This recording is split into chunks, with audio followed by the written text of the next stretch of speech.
So, having derived the backpropagation algorithm from first principles for a single layer of hidden neurons, let us summarize the computational steps and then provide an outline of the algorithm. Okay. So, if we were to formalize the details of the backpropagation algorithm computational steps that we discussed thus far, we have two passes. The first is the forward pass, the second is the backward pass, right.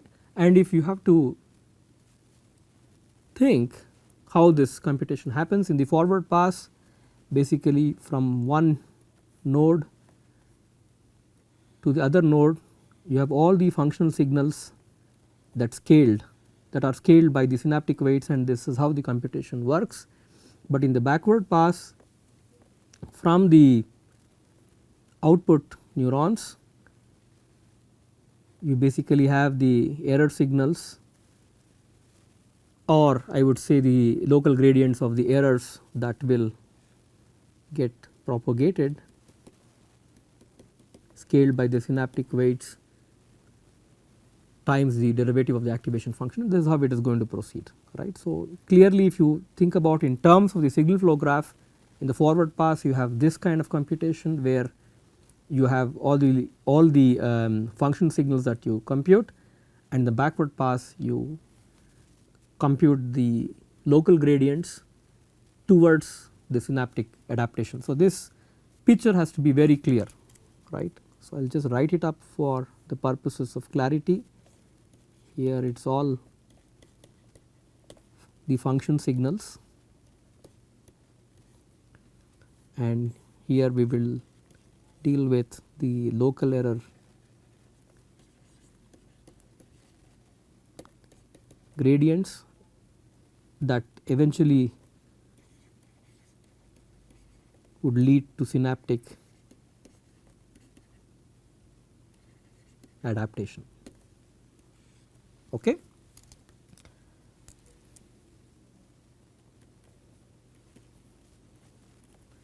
Now,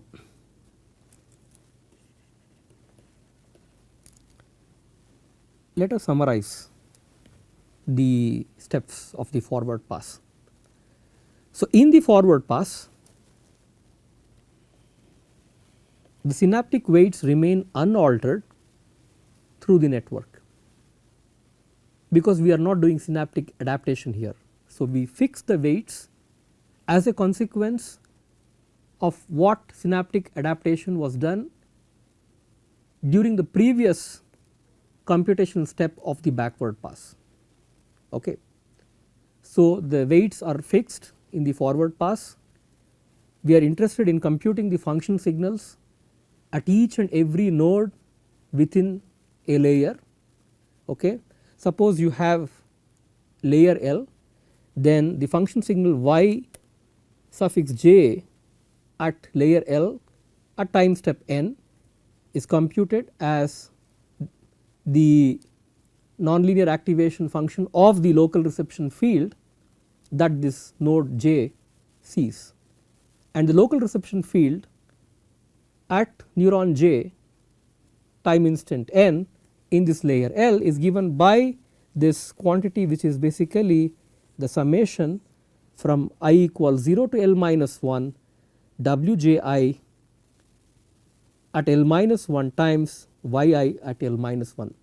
So, this is the local reception field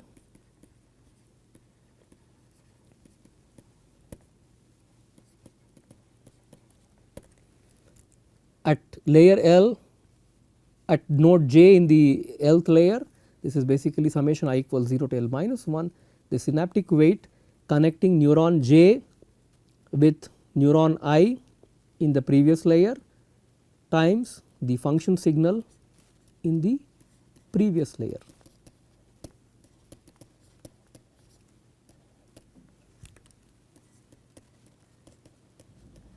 And that previous layer, just observe this, the superscript, right, observe the superscript. Now, if the neuron J is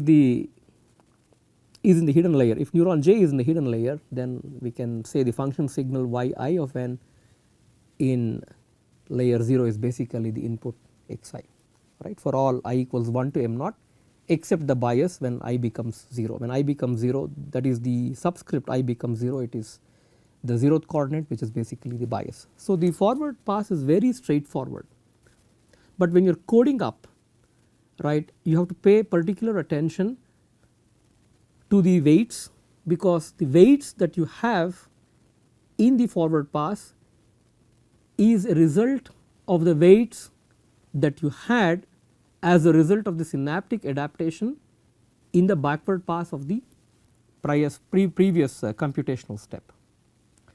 Now, the backward pass is pretty straightforward.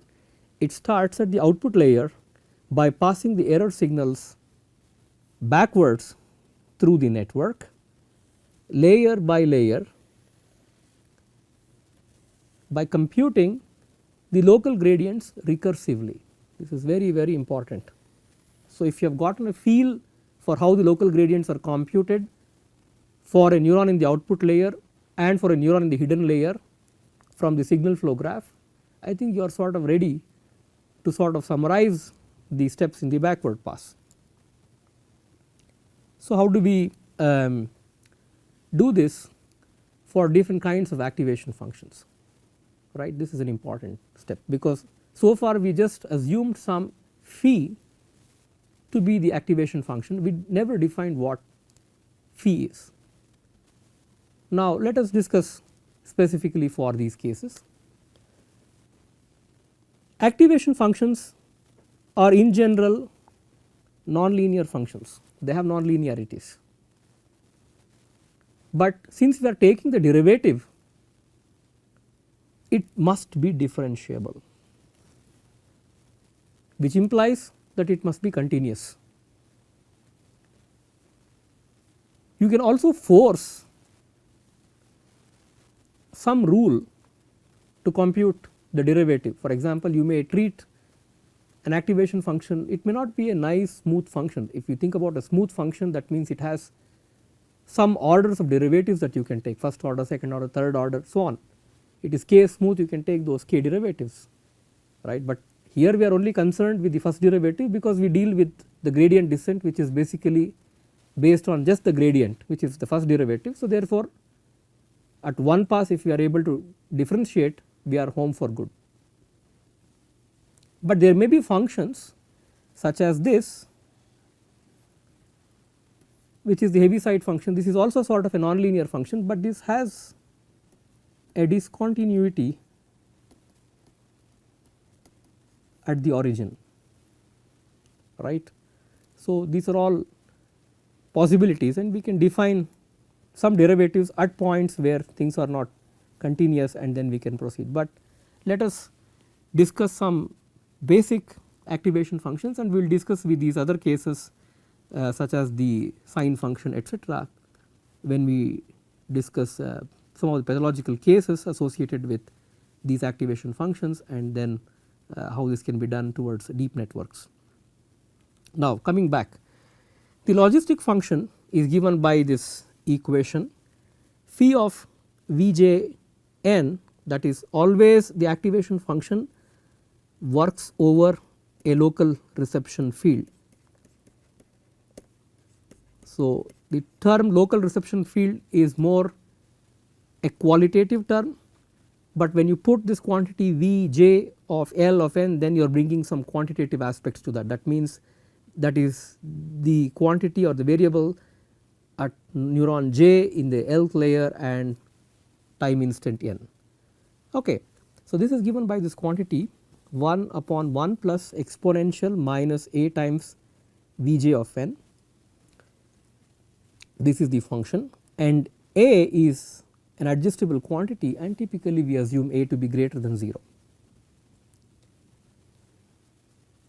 Now, you can take the derivative, which is straightforward from your calculus. You have 1 over 1 plus exponential something. So, take the derivative, it is minus 1 upon 1 plus exponential square times the derivative of 1 plus exponential something. this 1 is a constant, so therefore you take the derivative of this exponential, so it is minus a times exponential of minus a times a times exponential minus a times Vj of n, right. This is what we have here, right. This is straightforward. So phi dash is basically a times exponential of something upon 1 plus exponential of something, where something is minus a times the local reception field at the neuron j in the Lth layer, and this holds for layer 1 and layer 2, right, because we are considering still a single layer.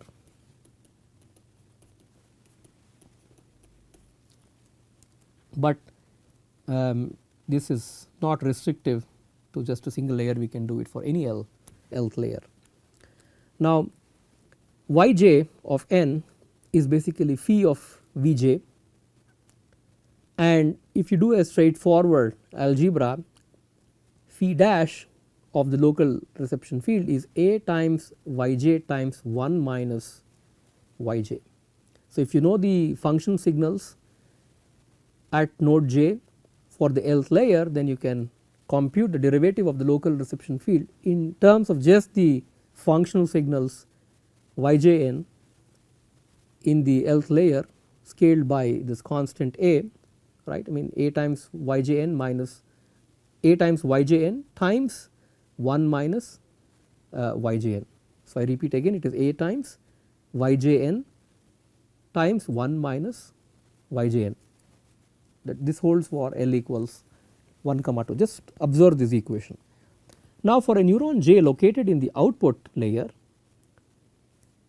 Yj is basically Oj in terms of our notation, O standing for the output. If you are not comfortable writing it as O, you can ignore, you can just treat this as Yj, and as long as you indicate the layer number appropriately.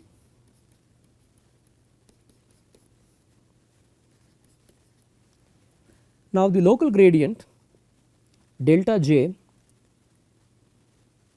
for the output layer, which is 2, is given by Ejn times the derivative of the activation function of the local reception field at evaluated the local reception field for neuron j in the output layer, right. And all these things are for a particular time instant n, because we do not have any self feedback or any recursion involving a different time step. So therefore it is all at time step n. Now Ej can be realized as Dj minus Oj, right. Ej of n is Dj of n minus Oj of n, and I have deliberately removed the superscript 2 here because it is sort of direct and implied that this is a measurement in the output layer, right. We get this. Now going by this term here, phi dash, the derivative of the activation function. So this term we just plug in, I call this equation 1. So I just plug in 1 into this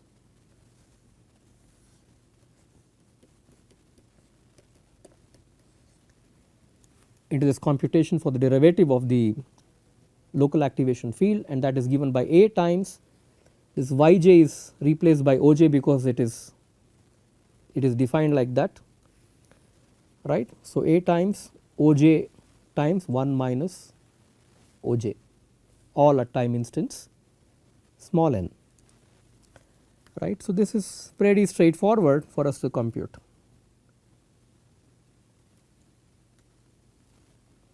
Now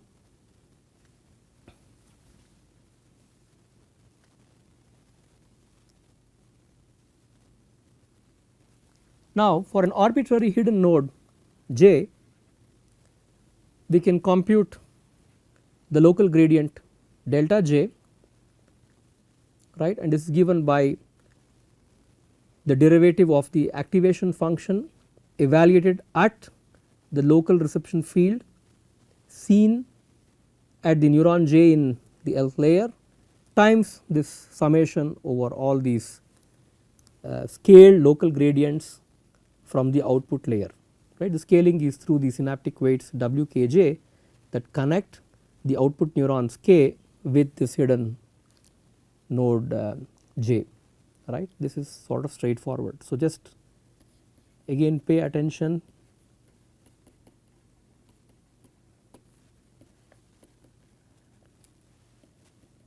to the signal flow graph as you do the computation, so that the layer numbers are all clear when you do the computations.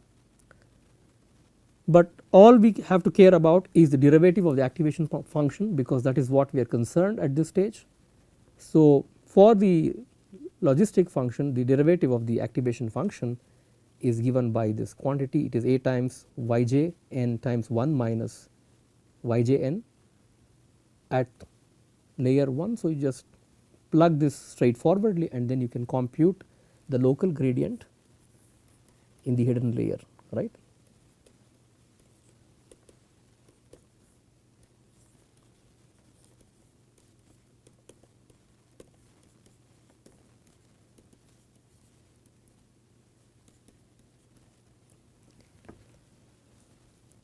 So, as a part of homework exercise, I would like you to sketch this activation function. So, I gave you this equation here couple of slides back. I want you to sketch this function phi, this logistic function, how it looks as a function of the local reception field and this constant a. Pick some constant a which is greater than 0 and then plot this function. Take the derivative of this function, plot this function, and can you investigate if you can see a maximum for the derivative. I just want you to try this exercise as a part of your homework.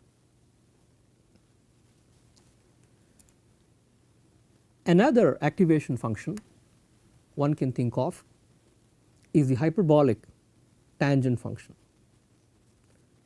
Most of you might have seen the tan hyperbolic function as a part of your calculus exercises, right. You would have taken derivatives of tan h or cos h or sin h and all these type of hyperbolic functions, but you would realize that this function that you routinely took it for granted has applications within neural networks, that is a tan hyperbolic function. Now, the tan hyperbolic function, the activation function for the tan hyperbolic function is given by a tan h b times bj of n. So, just recall tan h is cos sin h upon cos h, and you can expand sin h and cos h and you can compute in terms of these exponentials. I think this is sort of straightforward. Now, the derivative of the activation function is given by a times b. So, in the arguments of the tan hyperbolic we have b to be a quantity which is greater than 0, and the coefficient of tan hyperbolic is a quantity a which is also greater than 0.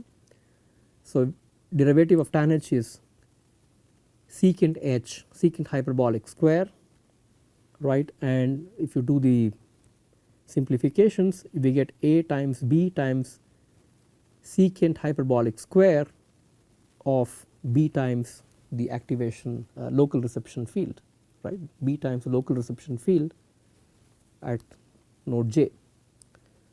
You use the identity secant h square is 1 minus tan h square, and now it is a square minus b. You have this identity form which is x square minus y square is x plus y times x minus y, and expand this out and then pull this a square and then you do the simplification, and this is straightforward. I will avoid the steps. So, you can easily do this. You can take it 1 minus tan h times 1 plus tan h, then you have this b that is sticking out here, you multiply by a square, you have an a here, right. What I will do is I will pull an a here, I'll multiply this by a throughout, I'll have a, another a here, right. So I will multiply and divide by a, that's what I did. So one of these a's I pulled in into one of these terms here, and I multiply and divide by a, and this a tan h is basically what I have as my yj, right. So this is straightforward algebra, and I think you can do this yourself and verify that this result is valid. So this holds for layers 1 and 2. Okay. Now for a neuron j in the output layer, you can compute the local gradient delta j. So what we have to do is we have to calculate the local gradients for neurons in the output layer as well as in the hidden layer for this activation function, which is basically the tan hyperbolic. So therefore we have to do this straightforward math. So delta j for the output neuron is given by this equation, Ej times the derivative of the activation. Do the straightforward derivative of the activation function using the formula that I wrote earlier. So using that you can simplify using this equation that you have here, okay, which is b upon a times dj minus oj times a minus oj times a plus oj, where oj is your output response, that is the response, the function signal in the output layer for node j. Okay, now it is again straightforward for the hidden layer node. Since you have done the logistic, we can extend this straightforwardly for the tan hyperbolic, except that replace the derivative of the activation function evaluated at the local reception field using the formula b upon a times a minus yj times a plus yj. That is all, it is pretty straightforward. The rest you can compute recursively, because delta j you already did this for the output layer. You have to plug that in here and then evaluate it for what you would get for the local gradients in the hidden layer.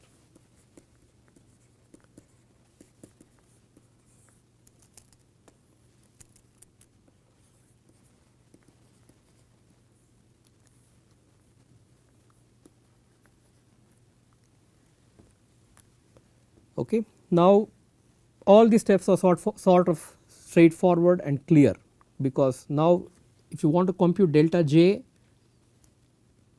in layer 1, you need to compute delta k in layer 2.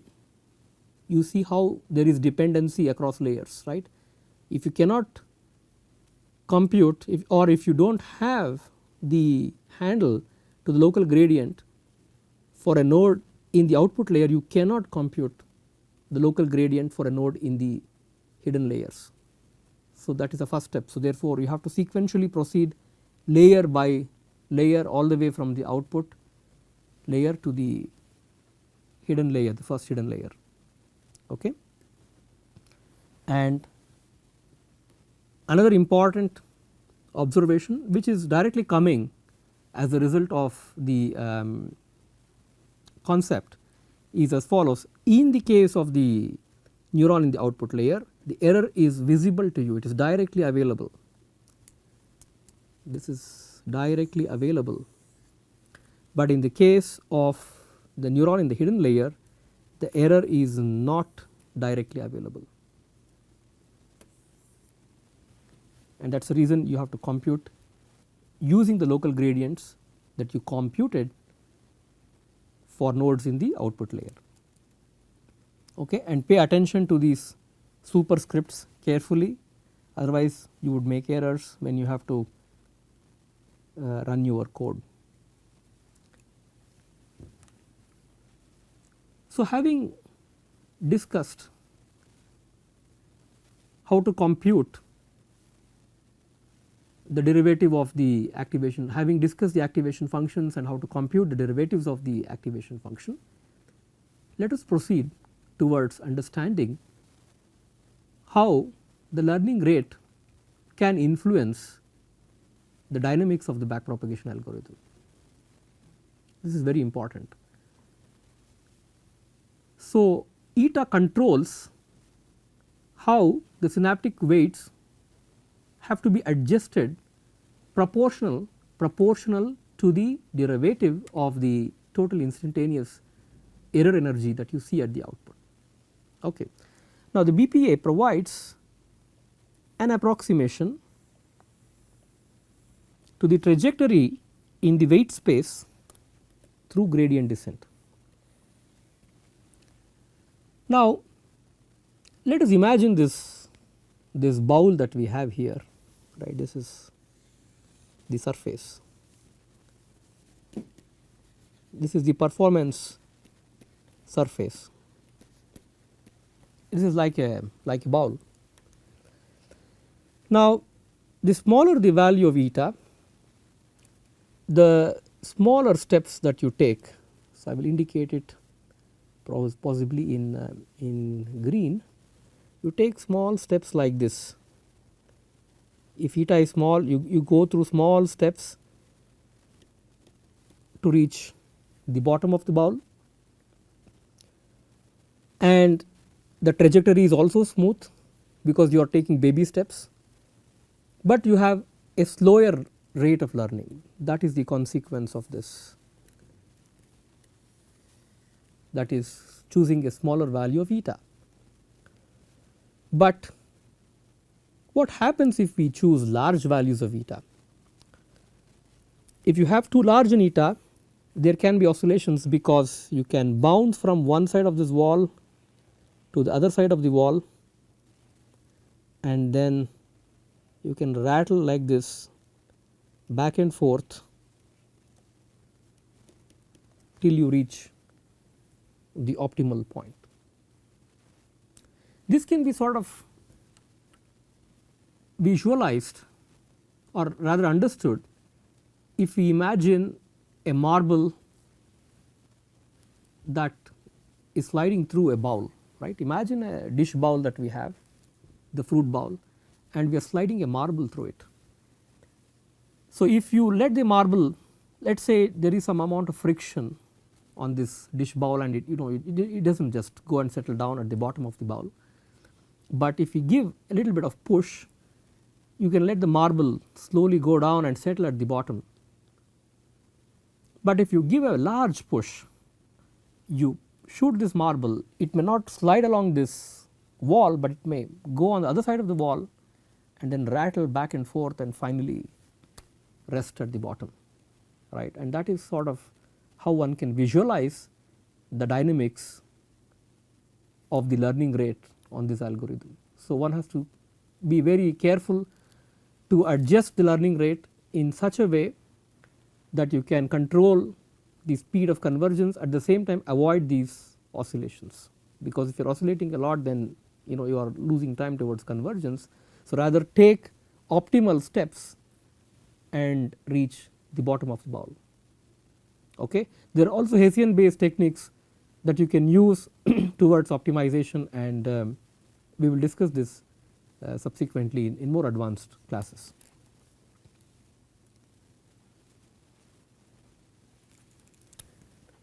Now, the learning process does not stop just by adjusting the learning rate. There is also something called the momentum term that we can introduce to sort of give a push to the learning rate as a consequence of how the synaptic weight was, or how our adjustment was at a previous time instant. So, this is given by this equation. delta wji of n is alpha times delta wji of n minus 1. Just think about the connections with the time steps.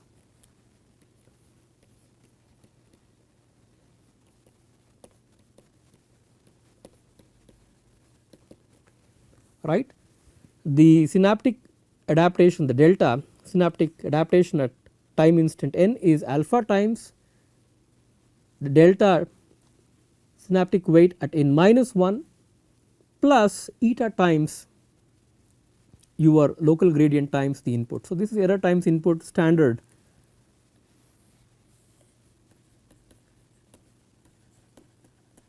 gradient descent, right. This is a standard term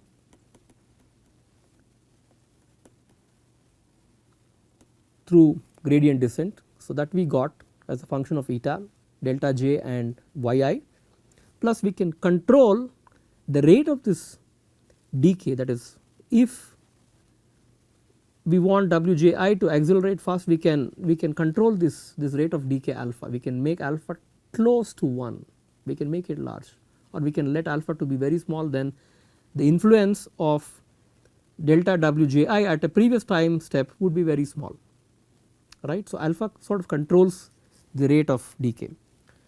Now, one can imagine the signal flow graph for the momentum update using this diagram that I have here. So, this is the adaptation at time step n, that is delta that I have to apply to the previous weight. The delta is going to be some alpha times the delta that I had at time step n minus 1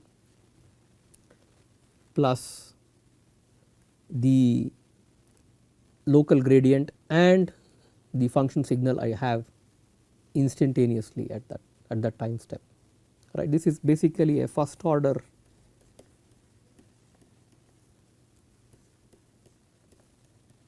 autoregressive process in terms of the weights, but it is you can say this is time varying because depending upon the adaptation, because of the examples that you see, you will have your synaptic weights adapt to these examples, that is to your feature vectors. So, this is like a first order autoregressive process because you have this feedback. Now, you expand this out, which is straightforward based on the recursion equation that we have here. So, I will call this, use a different color here.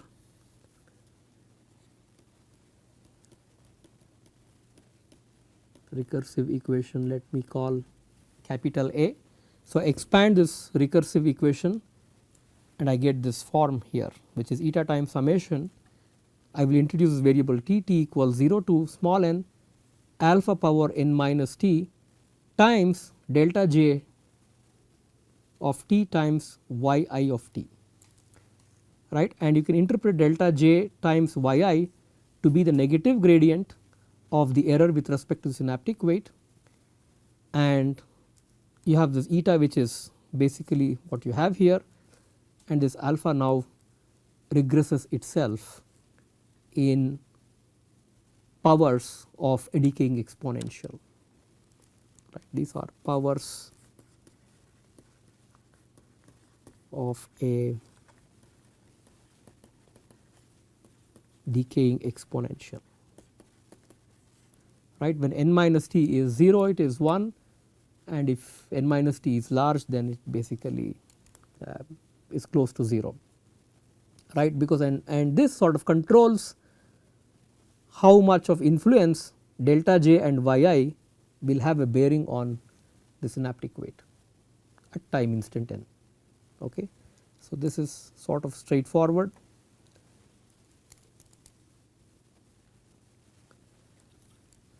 Now, there are a few observations. So, delta wj at time step n is minus eta times summation t equals 0 to small n alpha power n minus t times the partial derivative of the error with respect to the synaptic weight Wji. Now current adjustments comprise of a sum of exponentially weighted time series, right. So this is what we have, and we can restrict alpha to be between 0 and 1. So there are two things: when this derivative has the same algebraic sign, that is derivative of E of t with respect to Wji can have the same sign, or it can have a different sign over consecutive iterations. So if this partial derivative of E of t with respect to Wji has the same algebraic sign over consecutive iterations, then Wji grows in magnitude, which is obvious, and adjustments on the weights happen on a large scale, that is you are accumulating mass because of this sum, because you are adding them up, because they have the same algebraic sign. So this implies we have an accelerated downhill, that is we are going down pretty fast.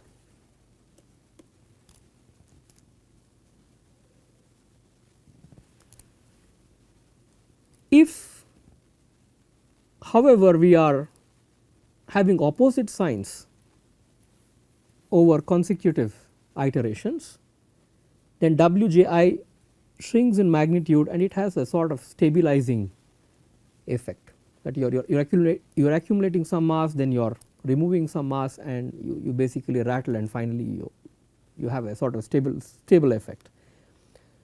So you can control the learning rate, and that has a bearing on how the dynamics of the algorithm can be, right. It depends upon the instantaneous gradient that you compute. We do not know how the sign is. When you compute day by E by day by Wji or consecutive iterations, you do not know how the sign would be. If it is the same sign, you are accumulating mass. If it is opposite signs, you are having a stabilizing effect, because you do not grow that quantity, right, you are sort of balanced. So controlling eta as a result of how the gradient works, you can control the dynamics of the algorithm, but at this stage you can be pondering that why should I keep eta to be fixed. This is a nonlinear dynamical system. Controlling eta can control the dynamics of the algorithm. So we can have varying learning rates, and if we have varying learning rates, then the dynamics of the algorithm becomes complicated, and analysis of the algorithm towards finding out the right parameters to get the system stable, that would be pretty hard, because you will have to do a sort of a local stability analysis and then figure out the eigenmodes, etc. This would be very hard if we let the learning rates adaptable or adjustable. But if you let it adjustable, then you have a better control. You can, if you can control carefully, then you can have accelerated dynamics, and this is one area where one can kind of bring in heuristics or some analytical rigor to figure out how to set the learning rates optimally. Okay. So that is why I mentioned here the pros would be more flexibility, which means better approximation, and the cons would be difficult to control because of nonlinear dynamics. Okay. So with this we will stop here. So we have understood the role of learning rate and how one can control the dynamics of the algorithm, and through the subsequent lectures concerning BPA we will study the XOR problem, and then we will go into the details how we can sort of solve a pattern classification problem which is essentially not linearly separable using the hidden network with an appropriate choice of activation functions. We will stop here.